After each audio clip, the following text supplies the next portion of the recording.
Law enforcement of Reddit, what was the most scary / paranormal call you have responded to?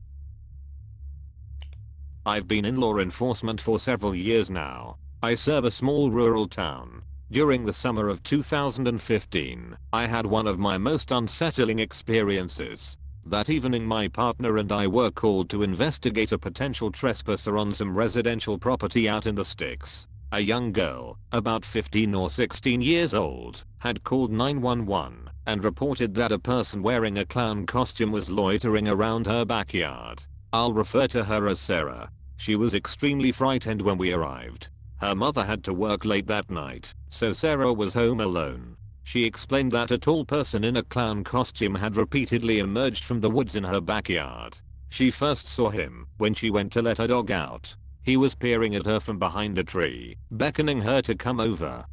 I could hear him laughing, she said. She ran inside with her pet, locked the door, and immediately called 911. She watched from a window as the clown reappeared several times from the woods, exhibiting erratic behavior. She described the clown's appearance as really scary, not at all like the silly, colorful characters typically seen. He had a quintessential red nose, but wore a dark-colored jumpsuit. She thought his face was painted white with dark shapes around his eyes. No hair or head accessories, according to her. After investigating inside the home, we checked the perimeter of the house. My partner stayed behind to monitor the doors, while I approached the tree line. No sooner than I shined my flashlight into the woods, that I heard the sounds of snapping tree limbs, as if someone was walking through the forest about 20 yards away. I called out, announcing myself as a police officer. No response, no more sounds. Not sure what we were dealing with, we did not venture into the woods. It was the middle of the night with limited visibility. I focused my attention on investigating the property for anything suspicious, while my partner patrolled around the house. Nothing of interest was found. Over the next couple of months, our department received several more calls about clown sightings. Not only did these sightings occur within a 5-mile radius of each other, but all of them were reported by young people. Because it's a small community, we initially thought this was all some kind of prank / hoax orchestrated by a bunch of bored kids. These kids, however, seemed genuinely frightened upon investigation and their descriptions were consistent. We really didn't know what to think. No one or nothing was ever found in these cases, with the exception of one. Around sunset one evening, we received a phone call from an elderly woman I'll call Helen. She was a sweet lady who played the organ at a church in town. Although she was devoutly religious, like the kind of person who'd quote scripture in the middle of a conversation, she meant well. Anyways, Helen called and said that her grandson, whom she was raising, saw a clown in their yard. She was concerned and wanted the police to investigate. Her grandson was only 5, and getting details out of him proved difficult. In a rather matter-of-fact kind of way, Helen said, "Officer, those clowns are devil worshippers. I know it, because right after my grandson saw that clown, my mother's nutcracker, that one right there on top of the fireplace, fell and broke. I've been praying hard ever since." Sure enough, her nutcracker was broken into 2 pieces.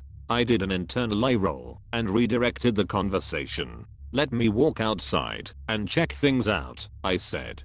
Helen followed behind me as we walked out the back door. Everything was still and quiet. I asked if there were any places on the property where someone could hide. She said there was an old, overgrown shed about 100 yards behind her house. I radioed him for support, and another officer arrived soon after.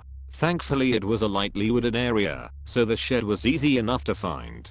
It was quite dilapidated and half falling down. The door was slightly ajar. We called out but there wasn't a response. We had flashlights in our left hands and our right hands on our weapons. The door creaked open and slowly we walked in. There was no one inside. Besides old rusty farm equipment, we noticed a couple of strange items scattered around the floor. The first thing we saw was a brass cow figurine. Second, we found a Bible with burn marks all over it. We later learned the entire book of Leviticus had been torn out. Helen adamantly swore she had no idea who the items belonged to, or why they were in that shed. The whole thing was very overwhelming for her. We brought the items to the station but nothing ever surfaced. That was the last clown sighting. Maybe it was a series of pranks, an odd fad that came and went. Whatever the case, it all sticks out to me as something incredibly strange. I always feel uneasy whenever I think about those events.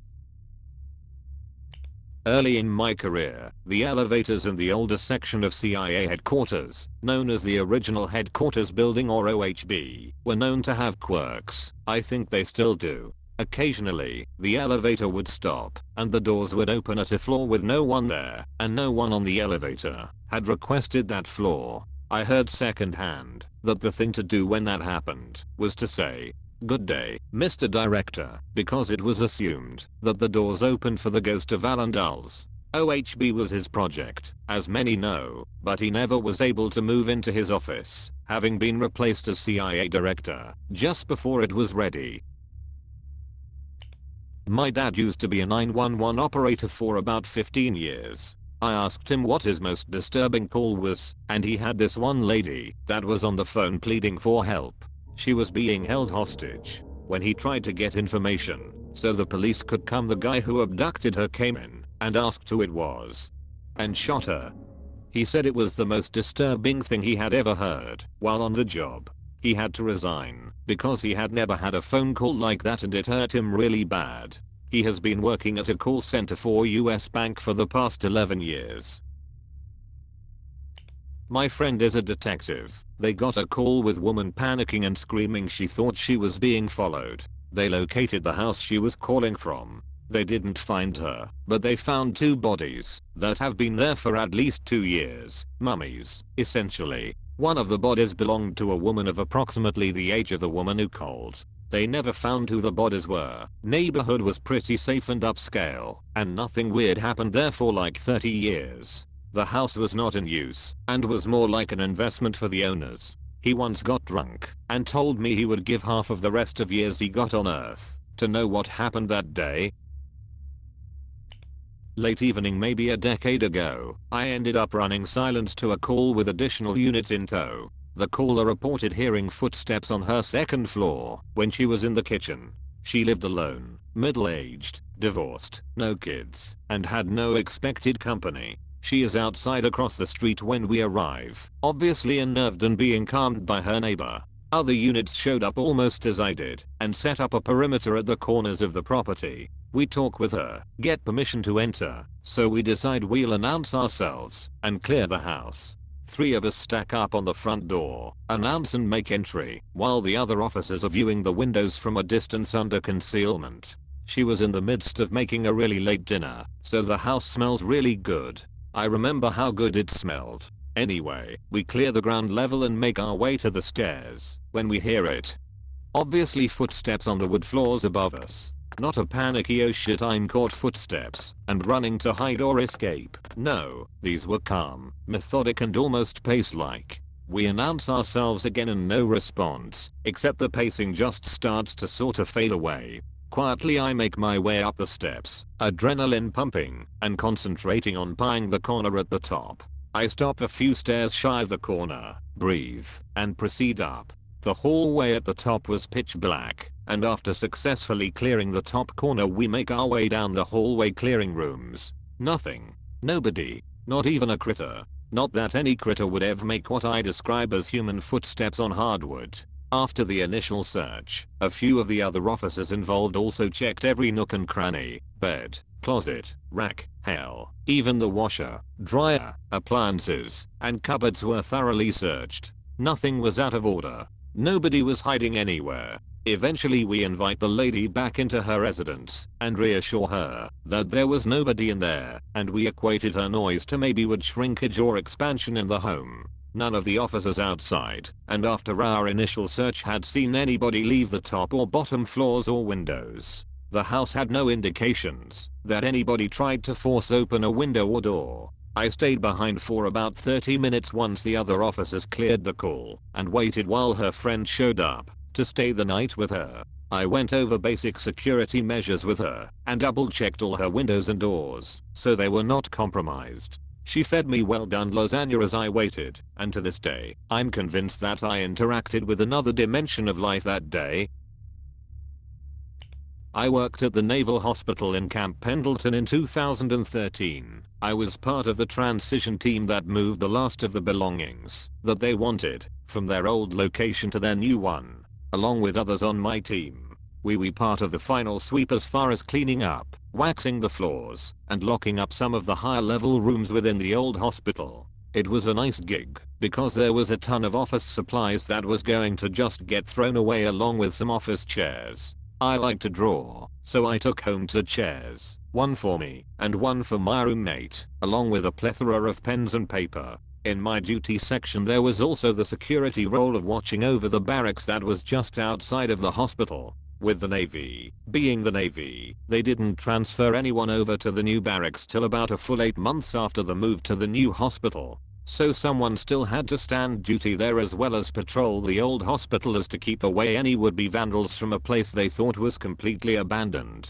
Of course I would end up getting duty one day and would start getting people coming into the commons area telling to go look at the hospital. There was very clearly a light on in 6th or 7th floor with a figure standing motionless watching outside. I put up a sign to say that I would be leaving the office and to call my personal number should they need anything. Usually it was just to reset their keycards, but each room had 4 rooms within it, so usually people just called their roommates to open the doors instead of waiting for the process of me resetting their keycard. It was already pretty late at night, so I wasn't worried about it. I would go to the hospital, and it was still completely locked all around. I checked to make sure that no windows were ajar, but the hospital didn't have any that opened. I even tried to lift the back hatch that linens and new supplies came through by truck and that was still secured. I had no other way of getting in myself, so when my chief came down around 2 AM, as they seldomly did, but were required to at least once a night, I made a report of it. By this time the figure was gone, but the light remained on. I was never told if they ever found anyone, or if it was even followed up on for that matter. But it was one of the creepiest things I remember from being there. Thanks for watching.